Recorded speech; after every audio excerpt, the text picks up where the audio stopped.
Hello, guys. I feel like I'm frozen today in my brain. I think I'm teacher tired today. Teacher tired. Teacher tired. It feels early in the year to be this teacher tired. It's only September 14th. Or it's too late to be this teacher tired. Because I always say the first week, like you're that first week of school teacher tired. Well, I am into week 3. I should not still be the first week's teacher tired. So yes, that's a more accurate way to say it for sure. For sure. Doodle and Chat friends, we are ridiculously excited today to have Jake Miller with us from Duct Tape. He has been brave enough to say yes to being on with Doodle and Chat friends. He's ready for the bull that knows. He's ready for all the fun. He's even got some other Millers with him, or are they just delivering you things? There's one Miller who wants to draw tonight. This is Beckett. Yes. Beckett, would you like to wave on camera? Step in and wave. Yay! We love when you guys join us. And Beckett, he was debating whether he was going to draw from in the room with me or if he was going to watch us on YouTube. And I was like, well, you probably ought to give us an extra view. So the view count is one higher. So I'm currently accessing Doodle and Chat on the iPad right now, so he could watch from upstairs. Nice. If I could find it. All right. Well, while you do that, by the way, I'm Mandi Tolen. Oh yeah, and I'm Carrie Baughcum. We're the co-hosts of Doodle and Chat.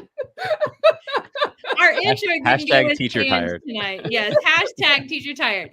So while we do that, I'm going to give a little introduction to Jake. So our guest tonight, as Carrie said, is well known for the Duct Tape podcast, his Twitter chat, and his awesome book.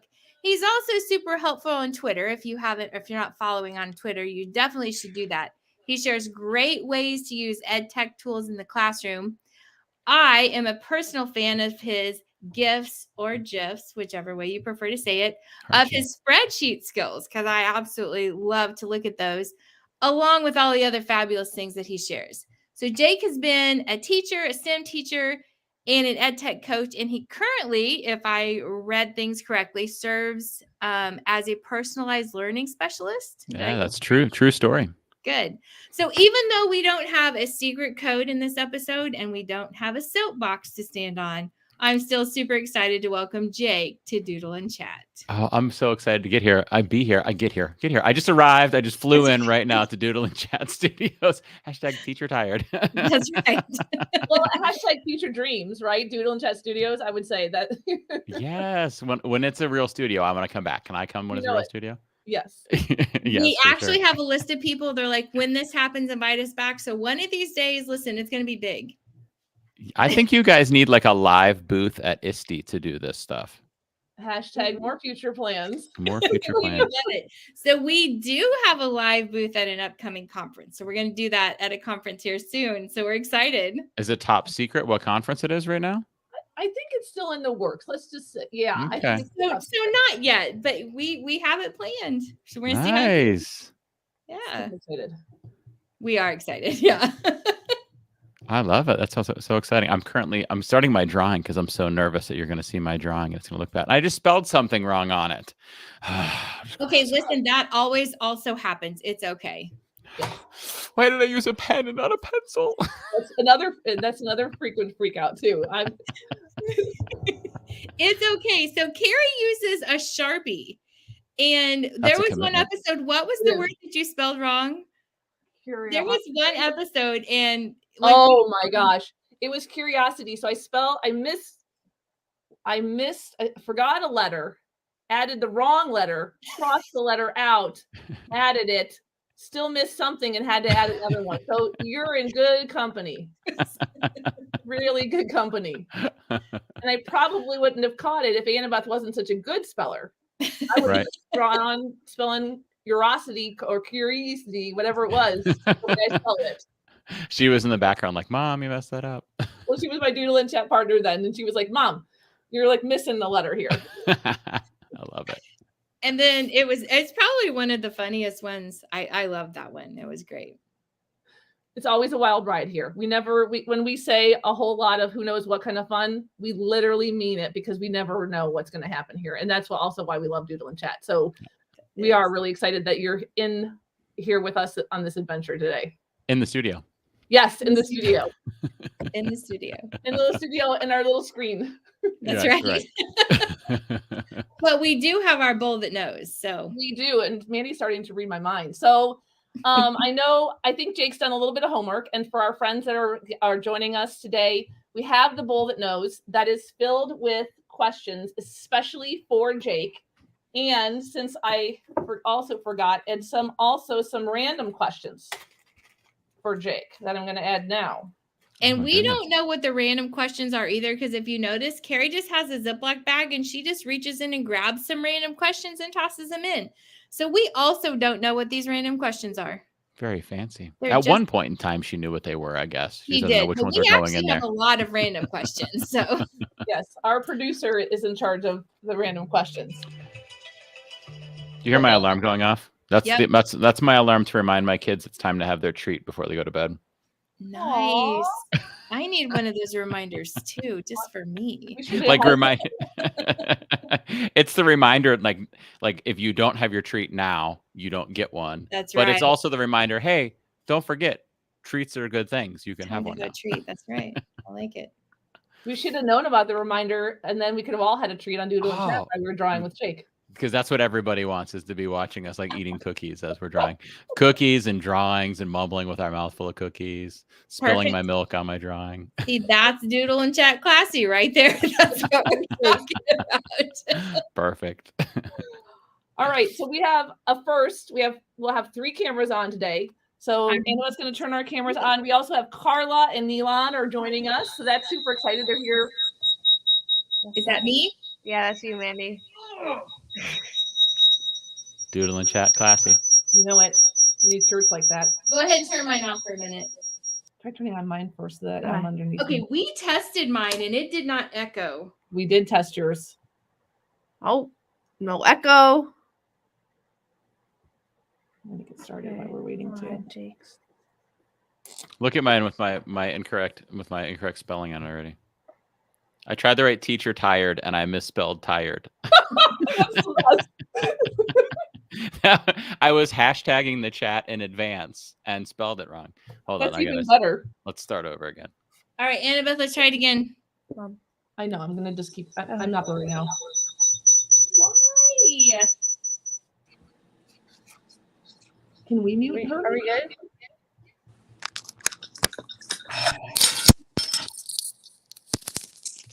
All right, no echo.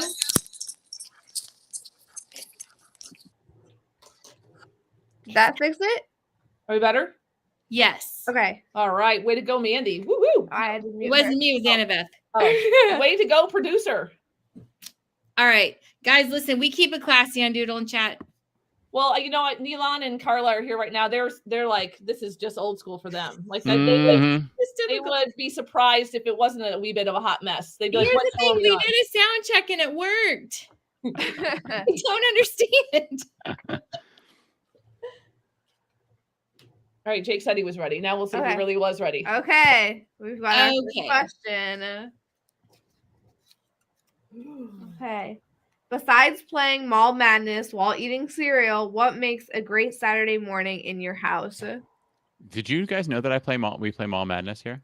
We do now. We really do. We have the new version of the game. It's so much fun. Mall Madness and Cinnamon Toast Crunch cereal. Nice. Yeah, for sure. And actually, I don't know if you've tried the churro version of the Cinnamon Toast Crunch, Cinnamon Toast Churros or something like that. It's not as good as it sounds. Just stick with a Cinnamon Toast Crunch. And the French Toast Crunch, no, Cinnamon Toast Crunch. It's the OG. You gotta stick with that pro tip for sure. But what else makes an ideal Saturday morning? I like to crank through my emails on Saturday mornings. That's so lame. But like if I could sleep in and then while I'm having my coffee, crank through the emails, because my day job during the week keeps me so busy, and my day job is not this stuff. I think I always wonder if people think that my day job is this like Twitter and podcast and YouTube and blog and newsletters and GIFs and all of these things. That's not I have a real job that pays money instead of just pays in likes and retweets. So then Saturday morning is when I catch up on my Jake Miller Tech email and try to crank through all of it. I was really enjoying it recently. My 2 youngest kids were in a play, and Saturday mornings were rehearsals. And so I would take them to rehearsal, and it was in this old school building, and there was just this empty old classroom. And I would sit down in that classroom and crank through 2 hours worth of emails. And then you start the weekend feeling calm because that to-do is gone. So ideal Saturday morning, Cinnamon Toast Crunch, Mall Madness, coffee, and inbox zero. It's not really inbox zero. It's like my version of inbox zero. Nice. He hit the coffee. Listen. Oh, for sure. I live on coffee. Mm-hmm. It has to be good coffee. It does have to be good coffee. I'm also a coffee snob. So there's a place here. I live in Kent, Ohio, and there's a place down the street where their coffee is just so good. They have 15 different blends that they roast in house and everything. And there's a certain one that I always get, and it's just so good. It's called Papua New Guinea. I guess that's where it's from. Cool. And it's so good. But my wife gets this one from this other coffee shop down the street, and it's a blueberry coffee. And I hate it when she uses the French press before me because it smells so bad. She thinks it smells so good, and I think it smells so bad. Don't put blueberries in my coffee. Why would you do that? No. Well, and fun fact, I am just full of some weird random facts sometimes. But a lot of coffees, especially if they're not like your higher quality coffees, even if you grind your own beans, they use propylene glycol to put the flavoring on it, which is like an airplane de-icer. What? That's what they spray on it to make the flavor stick. No. So yeah, once I read that, I was like, well, maybe no flavored coffees. I mean, I wasn't a fan anyway, but I don't think we need airplane de-icer. I mean, I don't think anything inside of my mouth or esophagus are in danger of freezing anytime soon. So my coffee doesn't need to de-ice my windpipe or anything like that. I don't think it does it? I don't either. So I'm going to be completely honest with you. I don't know what the game Mall Madness looks like. So I'm just going to draw a box. How do you spell? I was going to say, how do you spell cinnamon? No. Two N's, one M. INNAMON. There's the other N right there. Oh, that's why she gets paid the big bucks. No, it's not. I read it from the comment. Oh. Cheater. Thank you, Neelan. Using our resources. I like it. Yes, Neelan said that Cinnamon Toast Crunch is her favorite too. I wouldn't have been able to tell you. So Mall Madness, you have like this board, and it's a square, and there's like 4 hallways of it's like the center is the food court, I guess, and then there's like stores all around it, and you have to go move roll dice or whatever. You roll dice, I don't remember what you do, and you have to move around and go to the stores and try to buy things, and you have to buy, I don't know, a certain number of things. Awesome. But it's actually a game that all of our kids can agree to. Is Mall Madness. Nice. All right. Well, it doesn't look like Mall Madness, but we'll get the. That's pretty close. Get the basic idea there. So, See, the more you know. The more you know. Are we thinking we're ready for another question? I am. I'm highly disappointed in my coffee mug, but my blueberry game is strong. But that's great. That's it. Thank you for the no blueberry on there for sure. No blueberry. Well, and I didn't even put the blueberry on there because that's just gross. See, and I held silent, but I can go for a good flavored coffee. I might enjoy blueberry. Carrie's like, I like my airplane de-icer. It's delicious.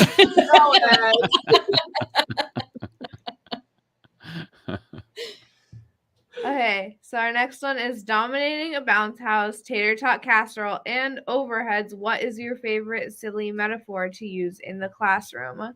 What you go to, like the one that makes the kids roll their eyes the most. Mr. Miller, seriously? Stop telling this story. Here's Mall Madness peeking up. Oh, nice. I think we got a delivery. Producer. We got a delivery guy.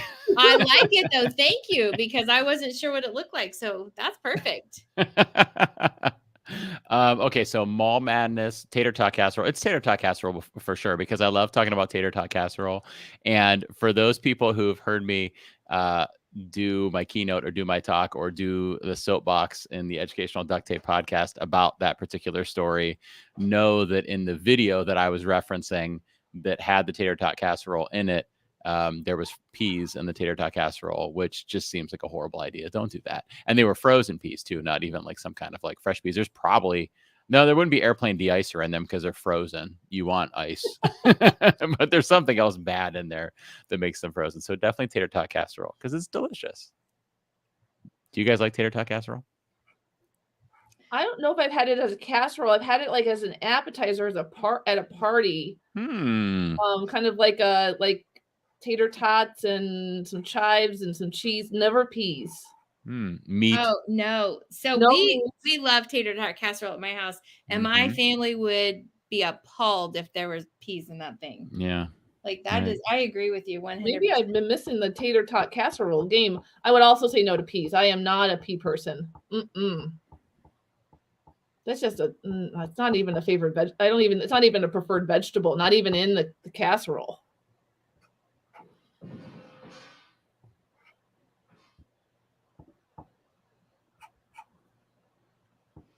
I committed to too big of a pan for these tater tots. It's going to be a lot of tater tots. And then you have to draw a lot. Look at my little tater tots there. Those tater tots. Like my webcam here. I'm not going to say what brand it is because then that company's going to be like, Jake is putting out quite a blurry picture there.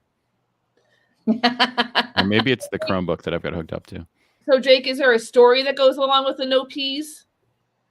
Well, so the tater tot casserole itself, we'll tell that story. So back when I started doing kind of this educational technology thing, and I was in the classroom and found that I really loved, number one, using educational technology, and then number two, sharing about educational technology with other teachers. And I found that what really made me excited was helping teachers learn to use technology. That feeling, like a teacher loves that feeling of when a student has that aha, that light bulb moment. We all love that feeling. But for me, and maybe for you too, an even bigger feeling for me, even bigger joy for me was when a teacher thought they would never be able to do something with technology and then found out that actually they could. And that like excitement when they went like, I could do this. Look at me. I did that thing that I never thought I would do. And it's going to benefit my students. So I found that I was really in educational technology and helping educators with educational technology. And so I wanted to find a way to help more teachers like outside of my own school building. So I started recording YouTube videos. I would come down here in the basement late at night. So it'd be a little bit past this time. We'd get the 3 kids in bed. The lunch is packed. The kitchen clean. I'd come down here and sit at this same location down here. It wasn't the same desk and there weren't these books and stuff behind me. Otherwise, same exact room. I would have on my dress shirt from the day of work. It'd be wrinkly from the day, but I just put it back on. I didn't have to wear dress pants at that time because, it was waist up on camera, which back in 2014 or whenever I was doing that, like that was only a thing that like news anchors knew. Now, since 2020, we all know that strategy. Wear a dress shirt and comfy bottoms, right? Nobody else knew that then. But I would come down here and I would record a video about whatever educational technology I was excited about. And I would then share it on YouTube to help educators with it. And what I found was I would come back to that video a week later and have like 7 or 8 views on it, which I was expecting more than 7 or 8. Like if I'm helping 7 or 8 educators, that's nice. But I was thinking in a week, it'd be more than that. And the sad thing about it was 2 of those views were me making sure the link worked. So true. Right. One of those views was my mom, who was a retired educator and didn't care about Google Forms or whatever the video was on. She was just cheering for me and checking up on what I was doing. So I was really getting like 4 views. So I was trying to figure out, how do I change this? And I was trying to figure out, how do I get educators to watch this stuff? It's not because they're lazy. It's not because they're unmotivated. It's not because they don't want to learn. It's not because the content wasn't good. It was just there were too many hurdles keeping them from doing it, right? They had to be have 7 or 8 minutes available to watch the video. They had to find the video. They had to be in a place where they could watch the video. They had to be in a place where they could plug in headphones. Like there were just too many hurdles in the way. And one day I was looking at Facebook on my phone, and I found myself just absolutely captivated by this recipe video of how to make tater tot casserole. And it's ridiculous because I don't make, my wife already makes tater tot casserole, so we don't need the recipe. I don't do that much of the cooking in our house. I do my share, but I don't do that much. So I don't find new recipes. I cook the things I already know how to cook, and that's my job, or the directions are on the back of the box. So I didn't need this video, and it had frozen peas in it. So that the video was flawed in the first place. But I realized that the message for me was that this video auto-played. This video didn't require any sound. This video was short. This video looped at the end. And I was like, that caught my attention for those reasons. It reduced those hurdles. And so that told me that's how I need to change things up for what I'm trying to do with educational technology. If I could take the videos I'm recording and make them autoplay, make them not require sound, make them 30 or 40 seconds long, then I have a better chance at hooking in educators and helping them do things. And that's where I started making those GIFs that you referenced earlier, Mandi. I realized, what if I make those videos, instead of having a video with my voice and my face in it, what if it's just a GIF that plays for 40 seconds? And it worked. People were excited about them. I don't make as many of them anymore because I'm struggling to find time for them, but they were a powerful way for people to learn things really quickly. So that's where the tater tot casserole story comes from. Now, I always have to remind people when I talk about it that I don't want educators to go start making GIFs. I mean, some of them go for it. There's some great applications for it, but I want them to think about tech the same way. I want them to realize that the tech was a tool that solved a problem for me. If GIFs don't solve a problem for you, don't make GIFs. Just like, I was just tonight in Pear Deck's Pear Fair event. If Pear Deck doesn't solve a problem for you, sorry, Pear Deck, I love you. You're one of my favorite ed tech tools, but you don't have to go use it, right? And so we use the tools that solve problems for us and help us with things. I love it. Yep. I love it. And Neelan, you will have to try tater tot casserole. It is delicious. Yes, for sure. Maybe I think we'll have to post in the show notes because I'm going to also need it because I've never had it with meat and I didn't know it could be a meal. Oh yeah, so good. Missing It in is my very life delicious. is Very that delicious. needs to be fixed.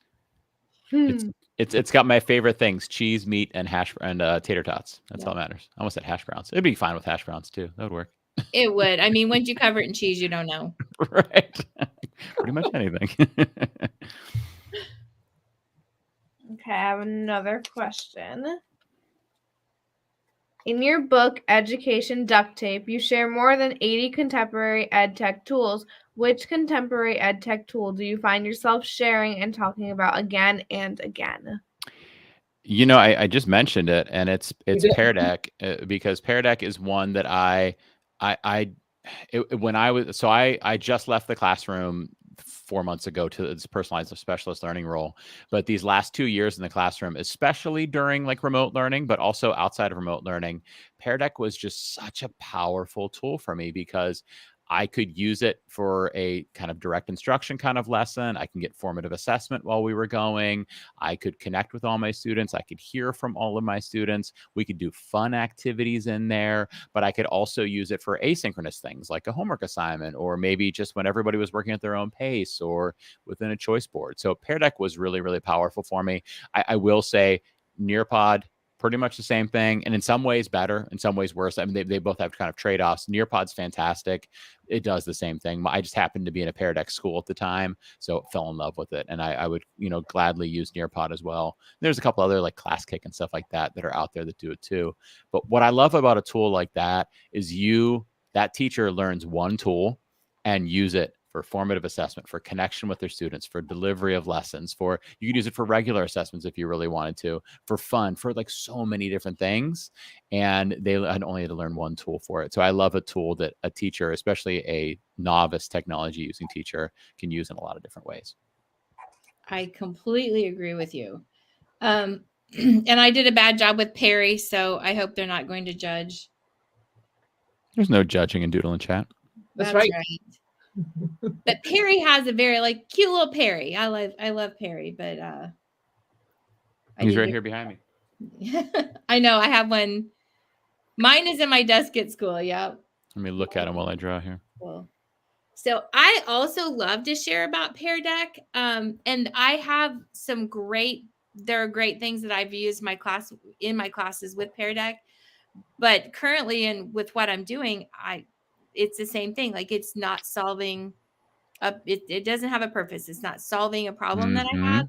And so right now I'm not using Pear Deck as often. Although there have been times Like when I need a quiet class to share information, Pear Deck's the way to go because they're less intimidated with that. So Yeah, that's the way it should be. You pick when the tool is the right tool, you use it, and when the tool is not the right tool, you don't use it, and you feel no guilt about that. You should not feel guilt about not using a tool. I see a lot of teachers when I do ed tech work and presenting or coaching, where they're like, this teacher down the hall is using Flip, for example, and they're having these great results, and Flip just doesn't work. Like, I just don't feel like, not me, but like this teacher, like, Right. I just don't like, it doesn't work for me. And I'm like, that's okay. Like Yeah. the students are benefiting because they get that from them and they get something different from you. As long as you're using a tool that increases your effectiveness in the classroom, that's okay. You don't have to use all of them. We don't all have to use the same ones. Agreed. And I think sometimes when we do use all the same ones, the kids are like, again, so some versatility also adds, for that shifting thinking and things like that. Like I remember when Kahoot was huge, and it was exciting until it wasn't anymore. And the kids were like, really another one? Like, this is like the third one I've done today. Then I would think, we don't all have to use the same tool. We can all use different things and still be effective and also, our own selves. Yeah, 100%. That does happen when you share in your own district. Because last year at like a beginning of the year PD, I showed Blooket to everyone because my kids love Blooket, and I don't do them all the time, but every now and then it's fun to do one. It's great if you want the kids to see the information. So it's great for that recall stuff. So I shared a Blooket, and they came back like 2 weeks later, like, seriously, every teacher is doing this. Like, Right. they were so mad because then it wasn't fun anymore because then everybody was doing it. So. Look at my drawing next to your two. You're doing great, but you were like drawing and talking at the same time, like you were in depth on your tater tots. I was just drawing all those tater tots, though. Your tater tots are excellent. And I was like, look at him go. He is drawing and talking. I'm like, that is an impressive feat. I don't know. Look at my floating N up there that I didn't get in there, that the producer had to help me. And that's okay. And see, your Perry actually looks like Perry. Mine just looks like Perry's cousin. Tiny little smile. I think Carrie wins the Pear Deck Perry competition. Carrie pulled out her phone to look up the icon. So nice. Is that legal? Yes. It is legal. Yeah. It is legal. There's no rules in Doodle and Chat. There is not. It really is not. Otherwise it just was going to be a huge butcher. So that one I was like, I'm peeking. So Mandi's pear reminds me of, is there a cartoon with like a really cool pear in it? You like the ones with the sunglasses on it, I have a cool pear. Yeah, nice. I have a cool pear. He kind of looks like one of the California raisins. Maybe that's what it is. Except yellow. I mean, he looks like a pear. What do you call a shriveled pear? Because like a raisin's a shriveled grape. What's a shriveled pear? I don't know. Wrong. Ask somebody asked their, yes, I think it's just rotten. I don't think they really shrivel. They just get like mushy. Prinkle? Yeah. A prinkle. No, it's not. No, we try to combine words. It never goes well. It doesn't. It does not go well. You end up saying something that you didn't mean to say. Yeah. Well, Right? a pear that's wrinkled is a prune. I think. No, a prude. A prude. What is a prune? A prune is It's a plum, right? A prune's a plum? Yep. Is Is it right? Beckett, who you met earlier, he this talking about the different kinds of fruits and vegetables, reminded me of that, calls cucumbers cutecumbers. Cucumbers. I'm like, Yeah, you can as you should, never fix exactly. that. Nope. That never should fix always Never. be how you It will would say forever be that. When my son was little, and my son is 19 now, by the way, but when my son was little, every time I would fix roast beef, he would call it roast beast. That's what they have in the Grinch, right? I think so, and that's probably where he got it. But he just forever has called it roast beast, and so now that's just what we have. Roast beast. And he's 19, so we still call it that. That's amazing. I love that. Yeah, go ahead. No, you go ahead. No, I said we love a good quesadilla in our house. You know, Yep. did I say it right? Yeah. Oh, that's perfect. You got to keep those things too. They become part of the family tradition for sure. Exactly. Or Lello. We got Lello. or tickles instead of pickles was lit when they were little, but that I lost love it. that. When my oldest stopped liking pickles, then we couldn't be tickles anymore because they don't like them anymore. So, you know, Oh, no. sadly, the cute left the building.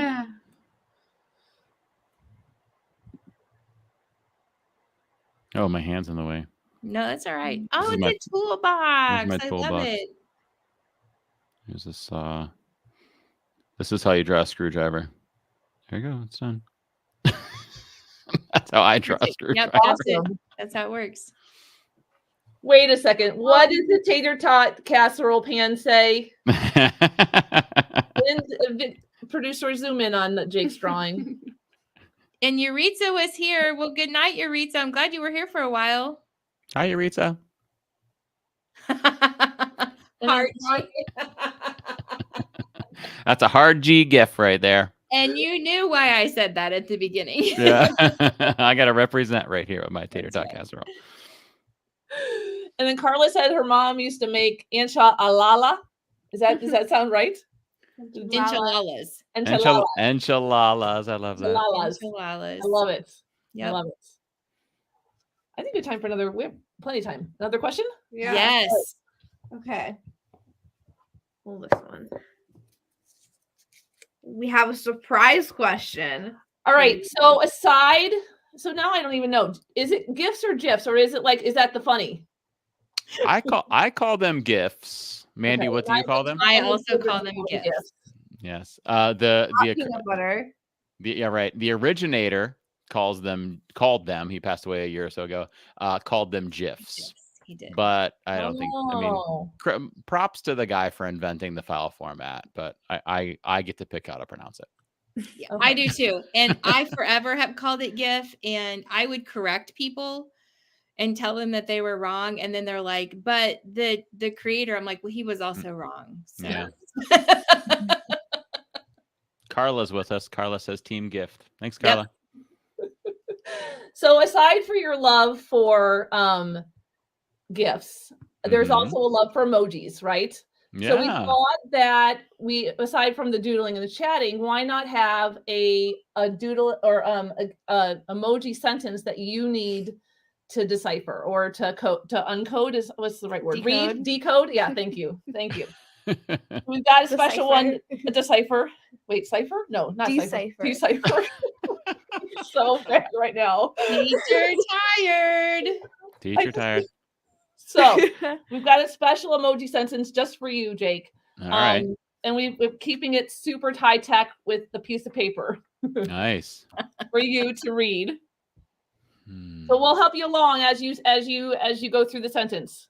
Don't. Close. No running to. What is that guy? You up. Oh my goodness, this is tough. No. You guys are laughing at me right now. So let's start with I am not laughing. It actually took me a minute too. What's happening with the hands and the gift there? so it's a gift. Gift. That's just a gift. The hands aren't involved there. Well, it's like a No. giving, right? Right. Okay. Or it's I don't know. I'm not sure. I'm stuck. So, you know. So instead of not, go never. Okay. Never walk, leave to gift. I'm not You. sure. Or You. it could be giving, right? Never. Yeah. I'm not sure. I'm stuck. You guys got to help me. So the man is going. So Okay. Never going to give you up. There it is. Never going to give you up. There he is. Say goodbye. That's amazing. I love that one. You know, when I do sessions about Edpuzzle, I have an Edpuzzle video using that. Yep. And you go through it, and you Rick is never going to, and then they have to pick all of the give you up, say goodbye, let you down, or hurt you. They go down through and pick them all. Well, I knew from some of our research too that you also had a love for a good Rickroll. Yes, for sure. You did some rewritings of the song for a class Yes. a class assignment that was super fun to look Yeah. at. I was like, so, and the Rickroll seems to have, you know, come back full force. So we were like, I was Did I like, not get that? I'm like, Annabeth, we have to Rickroll. Jake. I'm like, we And gotta then get out of the way. you had the GIF all ready to throw in there. Way to go, Annabelle. We did. I mean, now if I wasn't afraid of the copyright police, we would have gone full on singing. But I was like, well, I sang it. you did, but yeah, but I was Not like, I well. was afraid. We've been Does that pinged count as before singing? by the YouTube copyright police, and I don't want to. Sure have. Not anything intentional. It was when we would be live on YouTube. The bots were brutal. Anything with mouse ear related, if you said anything close to that, it would just bump us off. So we've been traumatized. Okay. All right, we're ready for the Got one. a good question to continue with. Okay. How Nice. did EDU duct tape get started? Edu Duct Tape. So that story that I was telling earlier with the tater tot casserole kind of began me thinking about how technology was not something that we should be setting forth to use. Like, it should never be our goal. There's Rick, by the way, peeking in. He's Rick rolling my tater tot casserole. Nice. Wait, we need to zoom in. Technology should Nice. Way to go for it. Technology should never be the goal of what we're doing. Technology should be the tool helping us do things, just like those GIFs were helping me share about educational technology with teachers and share new ideas with them. So I did a presentation to a group of undergrad teachers. A friend of mine taught an undergrad ed tech class, and he was like, Jake, I'd love to have you speak to them. I was like, about what? And he's like, anything you think they need to hear about educational technology. And I said, well, the problem I see is that new teachers or student teachers come in and they're just like, I'm going to use Kahoot. And you're like, oh, like what vocab are you trying to master or practice or whatever? And they're like, I don't know. I'm just really excited about Kahoot. I learned about it in a class. We're going to use it. And I started thinking about how, and that mindset hits us in ed tech conferences and things like that too. And so I did this presentation to them about not using the tool just because, but use it for a reason. What's your goal? What's your problem? What's your need? What's your pedagogy, your learning standard you're trying to address? So I did this presentation to them, and it was called something like using technology as tools to solve problems, address needs, address learning goals, not to use the technology as the goal of the lesson. And like, that was the title. It was like 40 words long.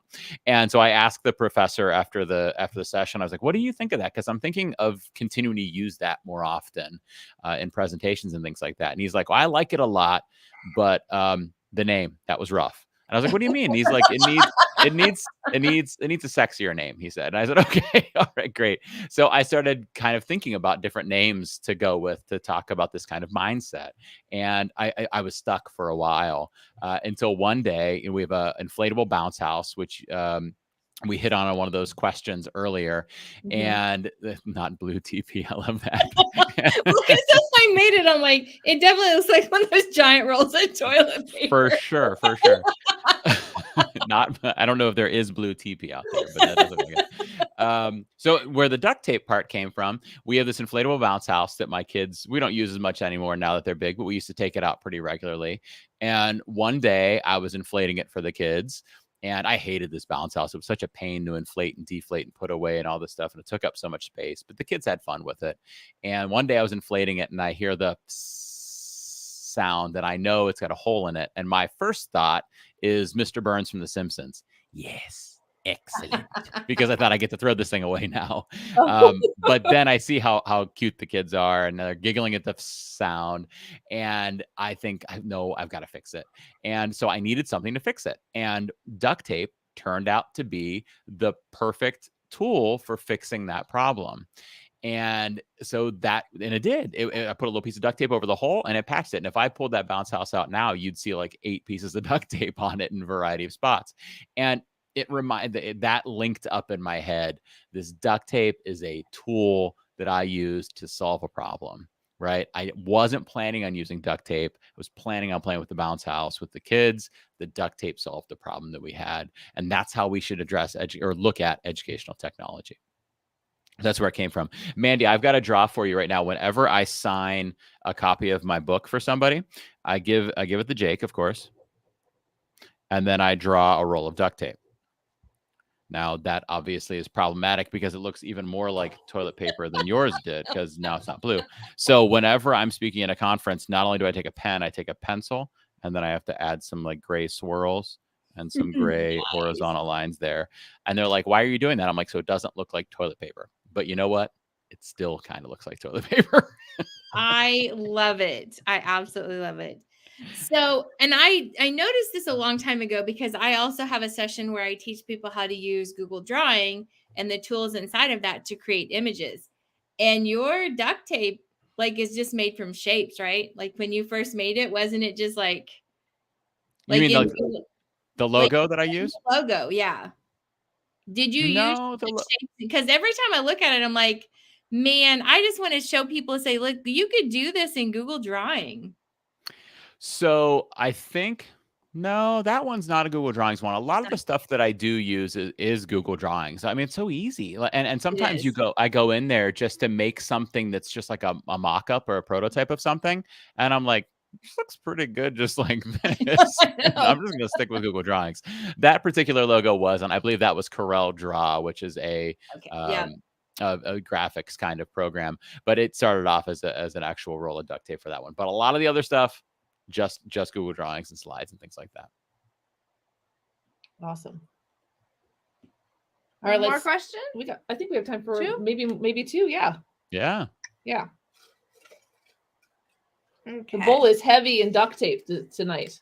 Yeah, it is. It's not always that.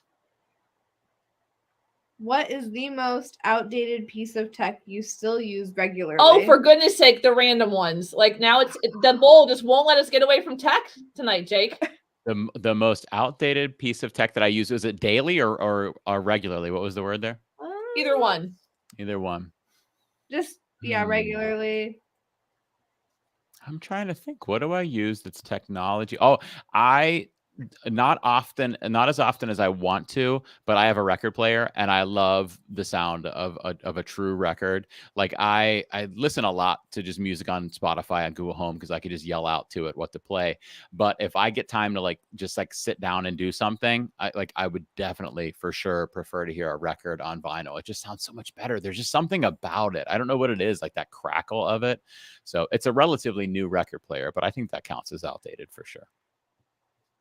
So what are your go-to tunes then to listen to?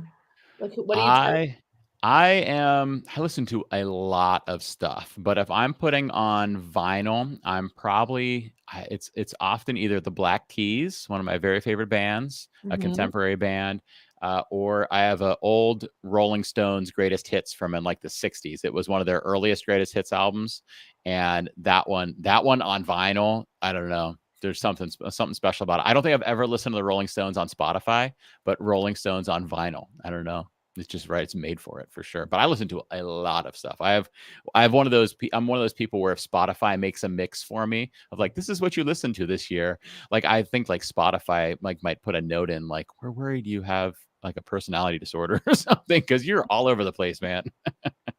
No, I'm the same way. I have a pretty wide range of taste and music too. Now, do you find that the kind of music you're listening to depends on what you're doing or the mood or what you're trying to do? Yes, yeah, 100%. Me too, for sure. Me too. And there's patterns. Yeah, and I would say I wasn't like a big music person until like the streaming services came about, because like back in our day, like you had to go buy the cassette tape, and so to me, like to spend the money on music that I might not like didn't make it worth it for me to be a music fan. But when Apple Music or Spotify came out, then I could listen to everything and test it out. Now I'm just like, I can't get enough of music and lyrics and how people write songs. And I'll tell it, I'm like, we'll be driving and I'll tell the kids, I'm like, can you imagine that song in your head? It's so gorgeous.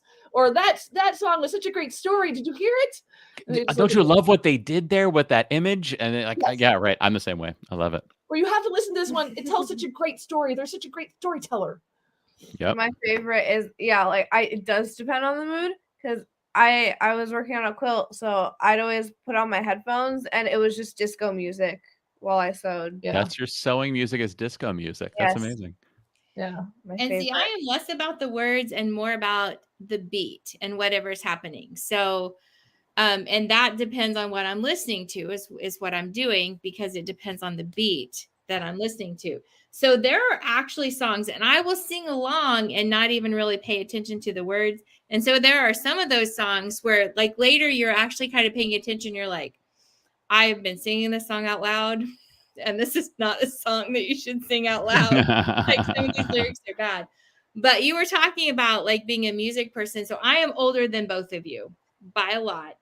And so we used to like record the music from the radio and make our own little mixtapes from the radio. Me too. I remember those days as well. So I was committed enough that I recorded some music off the radio. So I did. I would, you'd be listening to like the top 10 at whatever time they play the top 10, and you really wanted to have "You Can't Touch This" on your tape because you didn't actually have the single yet. The single, you didn't have the single yet, so you'd be sitting there with your fingers ready on the 2 buttons, and the tape was in, and then like you'd be ready to hit play, and then like your mom would call you and be like, "What?"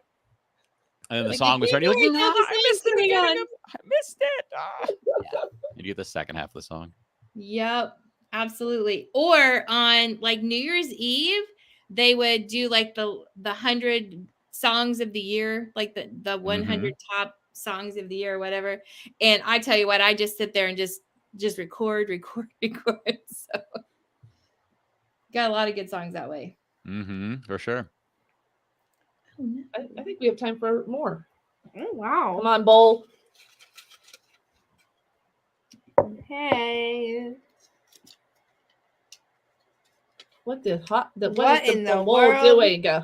How did your daughter teach you about focus, persistence, and making changes in the classroom happen through tissue by tissue? So that's a story that I tell in the book, in Educational Duct Tape, and it's the last chapter of the book.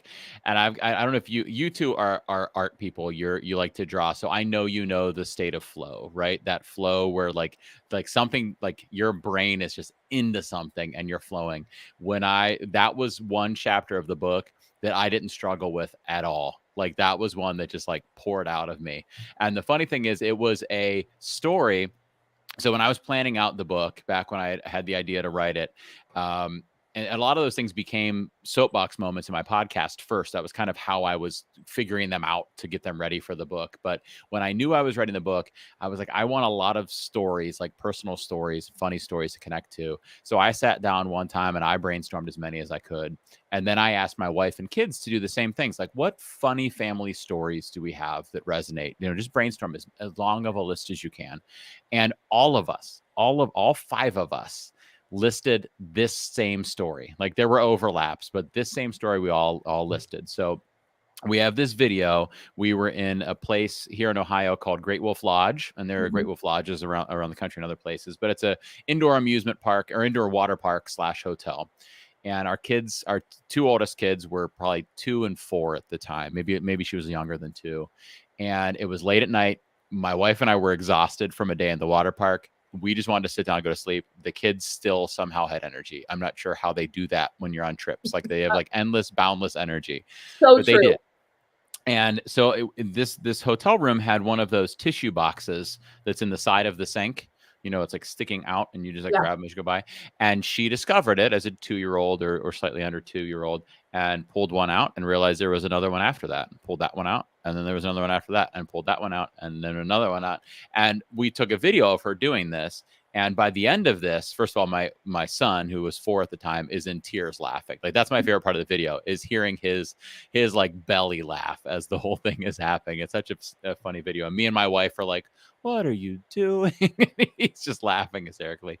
But she ends up in this massive pile of tissues. I mean, she had tissues like up to her knees because she would just pull it out, set it on the floor, grab another, pull it out. And she's got tissues up to her knees as she's standing there and he's laughing. And I was thinking, how do I get this story into something in this book? Because it's such a special story in our family. It always makes us laugh to talk about it. And it's just a fun memory for us. And that story sat on the back burner for a long, long time. And then I decided the way that I needed to end the book was to tell educators that the goal of the book is to help them develop a mindset for integrating educational technology. And I know that's overwhelming. And I know I give them a lot of information in the book. And I wanted to end with a note that tells them, just take baby steps. Just pick one thing to start with and go with that, and then pick where you're going to go next. Don't try to change everything all at once and use everything all at once. Do what you can now and just get better a little bit at a time. And there's this idea that Seth Godin talks about, at least that's who I first heard of it from, called focused persistence. And focused persistence is the idea that you just continue to persist by focusing on something. He's well known because I don't even know how many consecutive days he's posted a new blog entry on his blog. It's insane. I get it every day. Yeah. And it's fantastic. Not every day, but I mean, like 50% of those blog posts, I read them and I'm like, wow. Where did you get that from? Yeah. Wow. He'd tell you the reason he's able to write that well is because he writes. He just every day he writes. Mm-hmm. And so he's done those blog posts for, he's got to be like 12 years in a row of daily blog posts.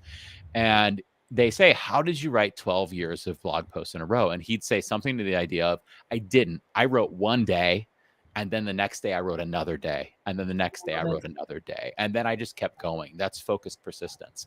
And my daughter ended up with a pile of tissues up to her knees, not because she made a pile, but because she pulled them out one tissue at a time. So the pile got so big because of those individual tissues, one at a time. She piled those up around her.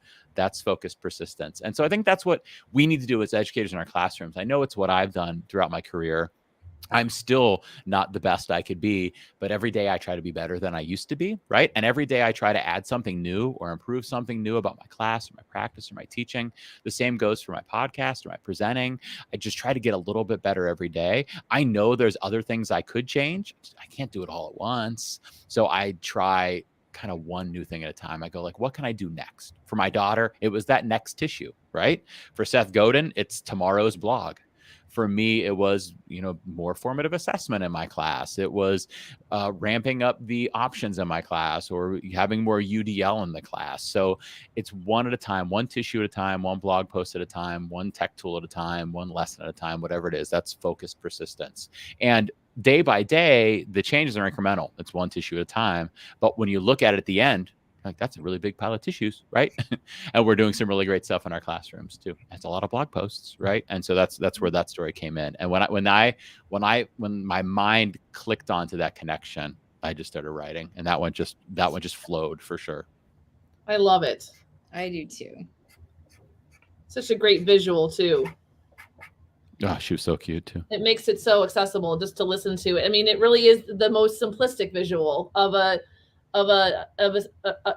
way to connect what can seem like a daunting task for some educators to just try one thing. It's such a simple visual to see that one tissue coming out, at a time.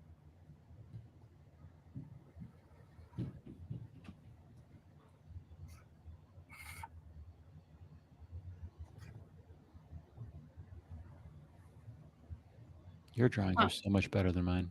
I was just crazy. You have such a good record player. Like, I couldn't, and my daughter has a record player, and I couldn't even remember what it looked like. I'm like, I know it has a needle, and look at that. That's great.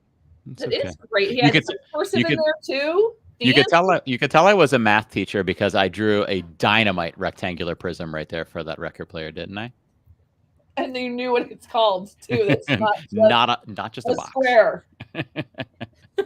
He did. So I am a high school math teacher, and I taught geometry for years. I'm not teaching it this year. It's the first time in 12 or 13 years that I haven't had a geometry class. But 2 years ago,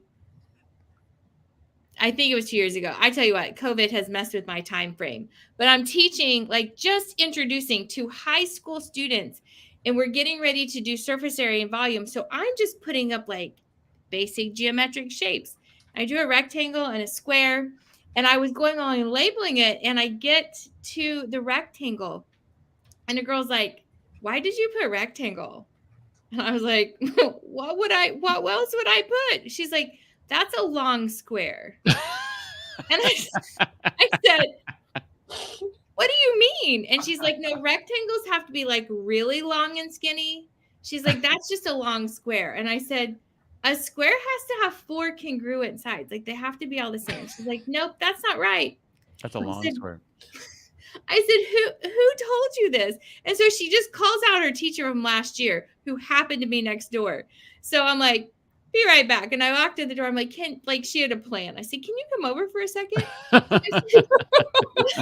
do you call that? And she's like, a rectangle. And the girl's like, no, you don't. You call it a long square all of the time. I actually had a pretty heated debate with a postal worker years ago when my wife and I were engaged. We were preparing we made our own like wedding invitations and everything. And inside of the invitation was a postcard for people to send back to us to, RSVP. And we made them ourselves. And I went and got them pre-stamped. And the person at the post office wanted me to pay like extra postage for each of them. And I was like, no, I can't do that. Why wouldn't it be regular postcard postage? And she's like, well, those aren't postcard shaped. Those are squares. And I'm like, ma'am, no, they're not. They're rectangles. And she's like, those are squares and you can't ship those. So I literally came back the next day with a protractor, a math book, and a ruler, and looked up the definition and proved to her that it was not a square.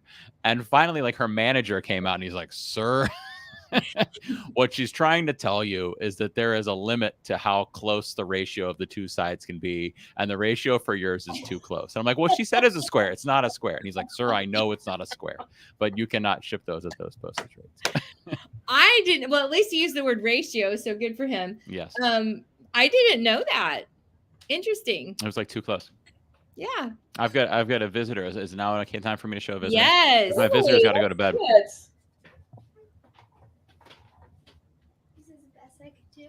The best he says this is the best I could do. I think it's going to be magnificent, not just the best you The could do. record player just looks bad. Here, put this in your ear. Oh, dude, you should see mine. You should see mine. Mine looks like a square with a. That's amazing. The whole thing, Dad. Yeah, I know. I'm gonna move around. There's education duct tape on a computer. Look at that duct tape. What's this right here? That's paint spelling out the word curiosity. Paint spelling out the word curiosity. Oh my gosh, and it's spelled right. Look at those. Are those paintbrushes? Yeah, Those paintbrushes are amazing, buddy. They are. Good. What's this up here? it's a battery. That's a battery. Okay, we Yep, got some that's a tech there. battery. Nice. Here's the bounce house, and look at the air coming out of the bounce house. I love it. That's the best. Oh, that's the tissues. Is she covered in the tissues, yelling out I'm no? coming out of it. I love it. That is great. That is fabulous. And the cinnamon toast crunch, and you spelled it correctly too. There, nailed it, better than Dad did. And we've got our record player. The record player looks magnificent. And look at Perry, And Perry is really good. Yeah, buddy, you think did he wins the Perry. amazing. I definitely think he wins the Perry. So Cutest nice. Perry. Yep. So Great job, buddy. There is a question in the bowl that we did not get to. Can we ask your son the question? Yeah, can you hear, buddy? Yeah. Okay, you might need to lean up to answer though. So when it comes to, now I forgot the name of it. Hold on, wait, I'm gonna wait for it. What do you know what it is? What's the name of it? Oh, please pause. Hold on, I got it. Everybody, pause right now. When it comes to which question? Hold on. I get to game the one. questions. The what? The Nerf one. Oh yeah. Where did the questions go? Is it Nerf capture the flag? Yes, thank you. Yes. When it comes to Nerf capture the flag, what's your dad's best move? What's his best game move? So when it comes to Nerf capture the flag, what's your dad's best move? When we play capture the flag with the Nerf guns, what's my best move? What's his best thing that he tries to get you guys at? Because it's usually you and your brother versus him, right? It's true. Yeah. Yeah. So I usually go downstairs and he peeks out of a closet and shoots us with Nerf bullets. And well, other than that, he's really just. So his bad. only go-to is to wait in the closet. He needs some lessons, doesn't he? Yeah, really. But then also, I've heard that sometimes he forgets where the flag is even. No, I think that's. There was one time it was hanging right behind me, and we never found it until I was recording a podcast. It was right behind me. It was with Scott Noons. Shout out to Scott. And mid conversation with Scott, I was like, I just started laughing, and Scott wasn't even saying something funny. He's like, "What's going on?" And I'm like, "I just found the flag from Capture the Flag behind me." So funny. I love that you guys play that. I'm going to have to learn how to play that. We have 2 nephews that are about your kids' age, and we love to hang out with them, and we're going to have to figure out how we can play capture the flag with them. That's a blast. That's a fun. Yeah. I'll also try to play it and not get hurt myself, you know, not the kids. Remember when I hit Thank you in the you. You hit me in the chin? Yeah. Oh, man. How's that? I bet it hurt. Bing, bing, bing, bing, bing. I find you have to be careful what, you know, types of bullets you use for the Nerf guns, because some of them have those really hard tips on them now. Yeah, they do. We wear safety glasses for sure. There's a that's definite smart. safety That's a glass pro rule. tip. Okay. So, well, Mister, I think it's time for you to go to bed. I'll come up and see you soon. Can you tell Miss Carrie and Miss Mandy bye? Bye, Bye. people. Thank you for Bye. joining. Bye. Thank you. I need the headphones, not a weird handshake. Knock the headphones out of my ear. I'll see you a little bit, bud. I knew Beckett wouldn't disappoint.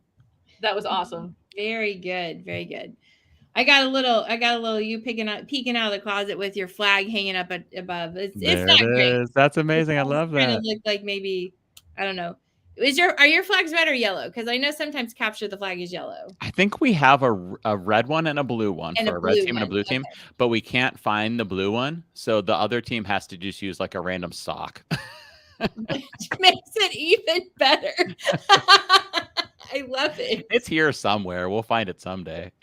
Let's put a random. But seriously, there's certain colors for capture the flag. Like, is that a legit thing? Oh, I don't think there has to be. These are just like the Nerf capture the flags that came with the kit. Oh, I see. I have to add socks somewhere here. That's what I have to do. I know. I threw a sock on the floor too. So. Hey, by the way, Mandy, thank you for the brown hair and brown beard in that drawing instead of gray.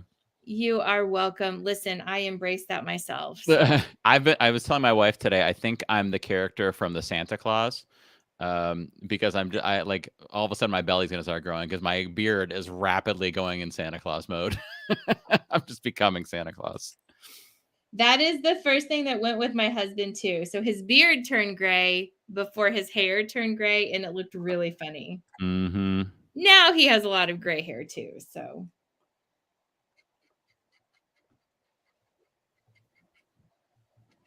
But you're welcome. I mean, I can speckle some gray in it if you want. But No. It's good. It's good. My sock looks like a big something or other. It doesn't look like a sock though. It's okay.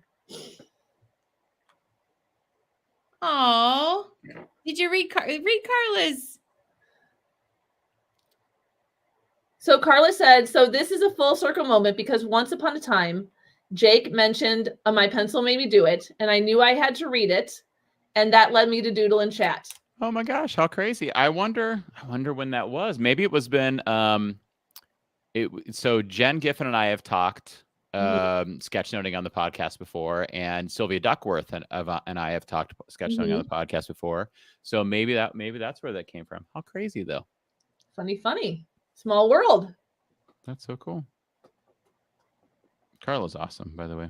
She Thanks is for being here, Carla. She's an OG Doodle and Chatter. Like she's been here since the beginning. Oh my gosh, so much fun. I have a pile of tissue paper on my sketchnote. I think that's a very first. I love it. That looks It amazing. was fun. I would love to like embellish on this idea a little bit better every day. Like that could be the brand of the toilet paper or the tissue paper. But I see that on the tissues. I love that. That's amazing.